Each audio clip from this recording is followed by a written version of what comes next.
Well, Daryl, was there anyone else that you wanted to mention? Yeah, there's actually, and this is gonna come as a shock. I don't even know, I don't know what you're gonna say when I say this because I feel like, I don't know. I just feel like this is gonna come out of nowhere. But a while ago, I did a review for a band called Ark from the UK, and their main band is Taz Durania. He is listed on their site as playing the Wylde guitars. And I just wanted to mention him in this conversation because, for my money, he plays some of the catchiest shit I've ever heard.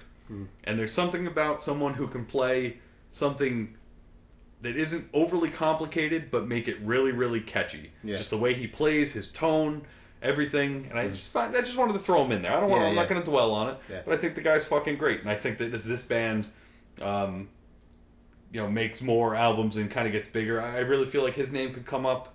Later on. Well, yeah, if he can keep that up and keep the melodies different, Exactly. He's got a groove. Definitely. I didn't really get a chance to listen to that. Really should. I passed that on to Tyler. And, yeah, he said he liked it. T-Hoodie. Yeah, T-Hoodie definitely enjoyed it. It's Ty Hoodie. Oh, yeah, Ty Hoodie. Excuse me. I'm sorry. Now, speaking of Ty Hoodie, if Ty Hoodie was here right now... all the guys from Blink-182 he'd probably mention as the best guitarists, And that's why we don't invite Tyler to the podcast. And that's ever. why. That's why. For those of you who are wondering that. I just had to throw in a side note. I was just saying that Taz Durania has a distinct groove. Do you remember seeing Orphan Land the first time? The first time when we saw BB King's. Yep. And what I said in reference to watching them play, that the guitar player has serious grooves. Yeah. I got to throw his name in here. Yeah. I believe it's Yossi Sassy is the main guitar player. That dude was fucking amazing. Yeah, we were standing stage right. We were stage right, stage left. Whatever. Yeah, right in front of him, and I just was watching him play. He was with the hat, right? Yeah. And he just had this great, all of his stuff that made you just want to stomp your foot. And again, it's another thing about playing, riffs and chords that just get you going. And he was very energetic.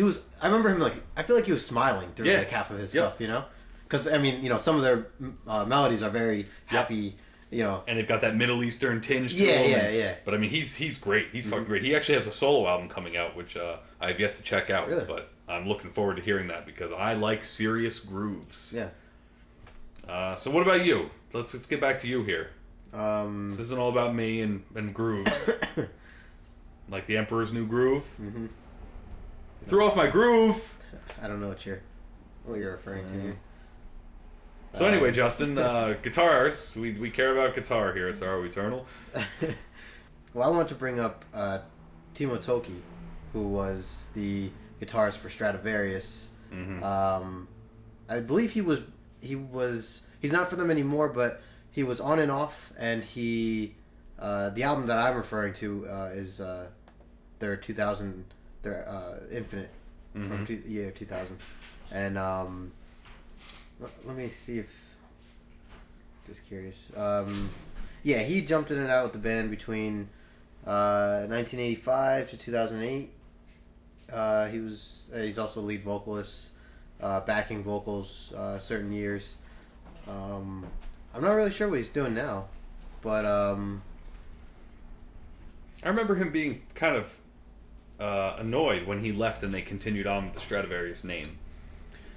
Yeah, I can see that. He was a huge part of the band. So. Yeah. I was gonna say I'm not really sure who did most of the writing in that.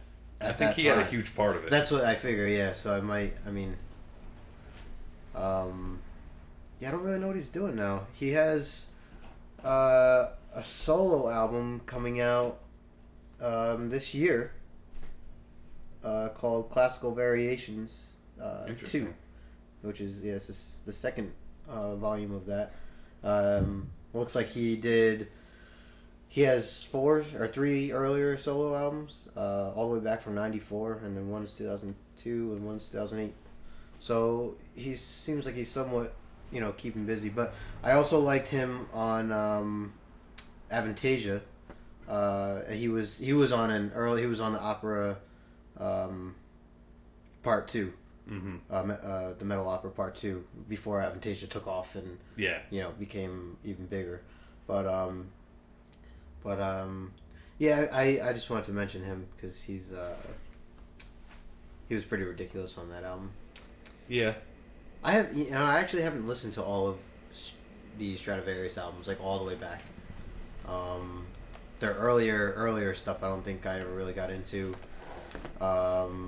Obviously their newer stuff I've been listening to, but stuff from the early 90s, Dream Space, Twilight Time, I never really listened to those albums before. Yeah, no, I kind of started right around the time... Around Infinite, I Around think. Infinite, yeah. Infinite, Polaris, and Elysium. And then, I remember you started with Elements Part 1 and 2. 2, yeah. Yep. Because I remember you ordering those in your big That's right, and then I just spree. went back, and that's when I came across Infinite. Yeah.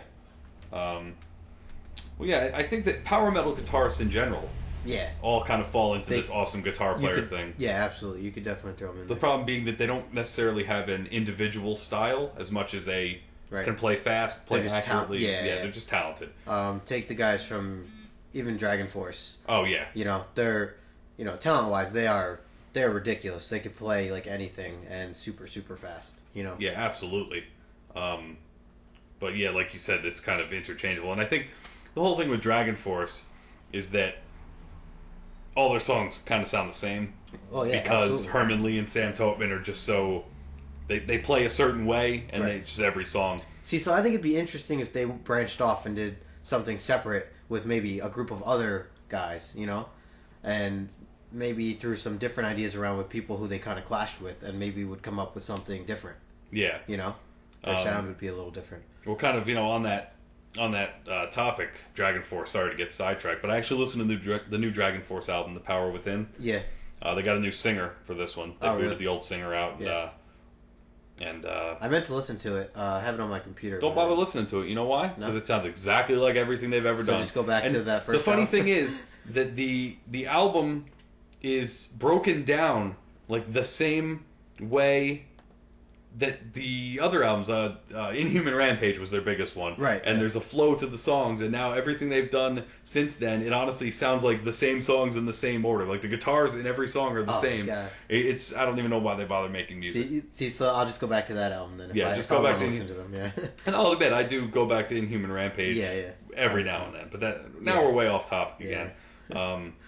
But so power metal guitarists all kind of fit in there, but I think, to kind of to wrap this up, you really got to go back, when you're talking about great guitars, and obviously we missed some people. These are the ones we just want to bring up. Yeah, we're kind of talking about, we're kind of talking like our favorites, not necessarily the best. Yeah. Because then, obviously you got to get to the Satrianis and Steve Vai and Eddie Van Halen. We're not doing a top 100 guitar players of all time. Yeah. Like, what was it, Rolling Stone magazine did that got so many people pissed off because Kurt Cobain was, I think, in the top 10 the first time. But whatever, that's a separate topic altogether. Yeah. But I think to really tie this up, we really got to go back to the big four. You get guys like Kerry King and Slayer. That's what I was thinking about. Dave Mustaine. Yeah. Between James Hetfield and Kirk Hammett in Metallica. And even the guys in Anthrax, but we'll leave them out. Yeah. Those are the guys who kind of, for the metal genre, I feel like they redefined the guitar. Yeah. I was going to bring up Kerry King, actually. That was another one. But, these guys are...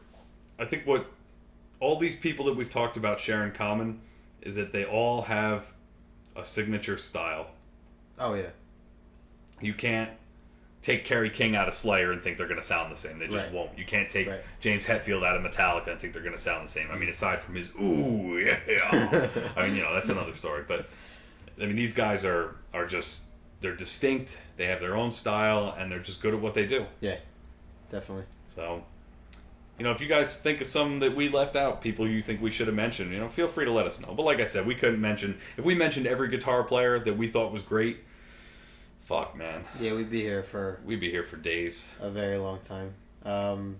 That's what I wanted to do. I wanted to just talk about every single guitarist that we knew. And I just wanted to sit here all night long and just talk about it, Daryl. So we're going to do that, and we're going to start, long story short, basically what we're going to do is talk about guitarists for a little bit, and then you can get into what you like as far as guitarists go.